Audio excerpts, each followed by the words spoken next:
और आज जो प्रेस कॉन्फ्रेंस रखी हूँ उसका मेन मुख्य कारण है जयराम महतो से रिलेटेड है कि जयराम महतो मुझे हत्या करने के लिए मुझे धमकी मिल रही है और मुझे मारकर जयराम महतो को फंसा देने का राज्य सरकार का जो साजिश है उसी के बारे में बताना चाहती हूँ कि मैं दो साल से झारखंड हाईकोर्ट में PIL दायर की हूँ और उस PIL में महिलाओं से रिलेटेड फाइल किया है कि महिलाओं को त्वरित न्याय मिल सके। जिस महिलाओं के साथ में कुछ भी दुर्व्यवहार होता है तो राज्य सरकार के यहाँ ऐसी कोई व्यवस्था नहीं है, ना तो यहाँ महिला आयोग है, ना ही कोई व्यवस्था है।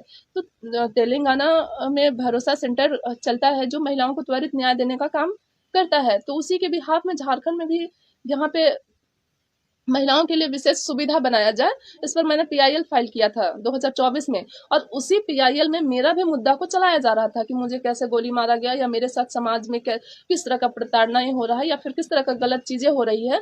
तो इतने दिनों से सारा चीज बिल्कुल सही चल रहा था और अचानक से जब मैं जयराम महतो के बारे में एफिडेविट फाइल की कोर्ट में कि पुलिस के द्वारा, प्रशासन के द्वारा, राज्य सरकार के द्वारा मेरी हत्या कराने का प्रयास किया जा रहा है, मुझे फोन आया था और मुझसे संपर्क किए थे कि आप जयराम महतो के बारे में लिख के दीजिए कि वो मुझे धमकी दे रहा है, जबकि वो मुझे धमकी नहीं दिए हैं। तो मैं झूठ कैसे लिख कर आपको दे दूं? इसका मतलब है कि वो धमकी वाला पेपर जब मैं आपको देती, आप मेरे ऊपर हमला करा दे और आप जयराम महतो को पकड़ के जेल में बंद कर देते कि आपसे उसकी जान को खतरा था। क्योंकि पुलिस पिछले 2022 में भी जब मेरे ऊपर गोली चला था तो पुलिस सेम चीज की थी, वो बार बार एक ही चीज दोहराना चाहती है कि जो क्रिमिनल थे, अपराधी थे, उनको भरोसा दिला दी कि आपको मार दीजिए उसको, आपको केस में नहीं लाया जाएगा। लेकिन जब मैं जिंदा रही तब तो FIR हुआ, मर जाती तो कुछ नहीं होता। तो जैसे ही जयराम महतो के लिए मैं वहां पे प्रोटेस्ट फाइल की हाई कोर्ट में, तुरंत कल सुनवाई था, तुरंत उस केस से मुझे बाहर निकाल दिया गया। और जो मेरा 2 साल का जो मेहनत PIL था, मैंने एफिडेविट बनाया, मैंने उस PIL को लिखा कि यहाँ मैंने सारा सर्च किया कि महिलाओं पर कितना अन्याय हो रहा है और यहाँ पे क्या क्या सुविधा है, महिलाओं को किस चीज से वंचित रखा जा रहा है, मैंने सारा काम किया। और अचानक से मुख्य न्यायाधीश कहते हैं, चीफ जस्टिस कहते हैं कि हमने इसको सो मोटो ले लिया है और आप इस केस से बाहर हो गई हैं। मतलब राज्य सरकार इतना गिर चुकी है कि आप मेरी हत्या करा के उसको फंसा देंगे, अपनी राजनीति रोटी सेकने के लिए आप मेरे साथ इतना दुर्व्यवहार करेंगे। जब हम लोग लोकतांत्रिक देश में रहते हैं और यहाँ न्याय की व्यवस्था है और जब न्याय पर से ही भरोसा उठ जाएगा तो फिर हम क्या करेंगे? हमारे पास क्या ऑप्शन रह जाएगा? या तो गोली खाओ, या तो मरो, या तो मार दो। हमारे पास तो बस 3 ही ऑप्शन बच जाएगा ना। सुषमा जी, आप कुछ दिन पहले कह रही थी कि जेल कैंप के कुछ नेताओं से आपको खतरा है। अब बिल्कुल है और अभी भी वो मामला संवैधानिक जगहों पर चल रहा है। जो मामला चल रहा था वो विराट महतो, भोला महतो, अभी भी कोर्ट में चल रहा है। लेकिन वो बात अलग है, जो धमकी दिया उसके बारे में बोली, लेकिन जिसने नहीं दिया उसे आप फंसाएंगे तो मैं तो बोलूंगी ना। किसने धमकी दिया आपको फोन कॉल करके कि जयराम महतो का नाम आ रहा है? पुलिस प्रशासन के लोग, उन्होंने फोन किया? हाँ, प्रशासन के लोग। कौन है वो अधिकारी, नाम बताइए। देखिए, नाम है यहीं के है, अरगोड़ा थाना के है। और हाँ, अरगोड़ा थाना के हैं। और उसके बाद में DSP तक हमें बोल दिए कि सुरक्षा तो प्रधानमंत्री इंदिरा गांधी का भी था, लेकिन भी वो मारी गई ना, तो आप इतना वो मत दिखाइए कि हमारी जान बच जाएगी। नंबर से कॉल आया वो नंबर तो होगा ना आपके पास, वो दिखा सकते हैं। हाँ, मैंने लिख के दिया सारा बात कोर्ट में। ये तो एफिडेविट तो झूठा नहीं हो सकता ना, दिखाइए ना। ये तो हमने ये एफिडेविट दिया था, ये PIL में सारा कुछ। तो ये कोर्ट का जो प्रोसीडिंग है ये झूठा नहीं हो सकता है। कब फाइल किया है? हमने ये फाइल किया है आपको 12/8 को, देखिए 12/8 को। और कल ये फाइल करते ही इस केस से मुझे निकाल दिया गया। फोन कॉल, सबसे पहले ये बताइए कि आखिर ये साजिश कौन रच रहा है जो फोन कॉल करवा रहा है आपको थाने से, और कौन वो लोग हैं? किसने, थाना प्रभारी ने फोन किया, किसने फोन किया, DSP ने फोन किया, किसने किया? थाना प्रभारी और सारे तथ्यों को छुपा अपना बचाने के लिए, अपने आप को बचाने के लिए वो मेरे साथ इस तरह का काम करने की है। इसमें जो राज्य सरकार है वो मिली हुई है, क्योंकि अगर इतने बड़े पैमाने पे साजिश हो रही है तो बिना राज्य सरकार के सहमति का नहीं होगा। तो थाना प्रभारी आपको फोन करके बोलते हैं कि आप जयराम महतो का नाम लिख दो कि वो मरवाना चाहते हैं? हाँ,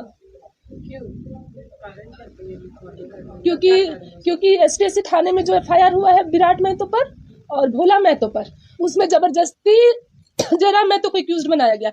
आप उसी को एक्यूज बनाइएगा ना जो आपके साथ गलत करेगा। हमारे साथ भोला मैं तो गलत किया, आप उसको पनिश कीजिएगा। विराट में तो गलत किया, आप उसको पनिश कीजिएगा। तो आप जयराम में तो को एक्यूज कैसे बना दिए ना? तो इस केस से उसको कोई रिलेटेड नहीं था। आपकी साजिश साफ तौर पे दिख रही है कि सुषमा को मार देना है और जयराम को फंसा देना है।